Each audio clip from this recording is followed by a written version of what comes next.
या न्यूज बुलेटिनचे सहप्रायोजक आहेत गोकुळ. संपूर्ण जिल्ह्याचे लक्ष लागून राहिलेल्या 7वे जिल्हा परिषद व पंचायत समिती तसेच माले पंचायत मतदारसंघात राष्ट्रवादी काँग्रेस अजित पवार पक्षाने जोरदार मुसंडी मारत भाजप व मित्रपक्ष असलेल्या जनसुराज्य पक्षाला दारुण पराभव सहन करावा लागला आहे. यामध्ये राष्ट्रवादी अजित पवार गटाचे जयंत पाटील यांना एकूण 13,171 मते पडली. जनसुराज्य पक्षाचे शिवाजीराव मोरे यांना 7,903 तर भाजपच्या स्वाती पाटील यांना 7,379 मते पडली. यामध्ये जयंत पाटील हे 5,268 मतांनी विजयी झाले. 7वे पंचायतसाठी राष्ट्रवादी अजित पवार गटाचे माणिक आनंदराव पाटील यांना 10,518 तर जनसुराज्यचे सनी पाटील 7,329 तर भाजपचे बाजीराव पाटील यांना 3,291 मते पडली.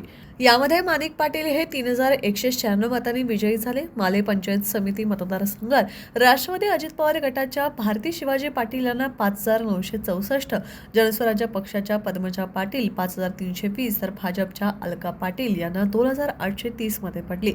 यामध्ये भारती पाटील या 64 मतांनी विजयी झाल्या. निकाल जाहीर होताच या मतदारसंघात गुलालाची उधळण, फटाक्यांच्या आतिषबाजी व मोटारसायकलचे सायरन वाजून कार्यकर्त्यांनी विजय साजरा केला. टीव्ही नेक्स्ट साठी प्रभाकर पाटील.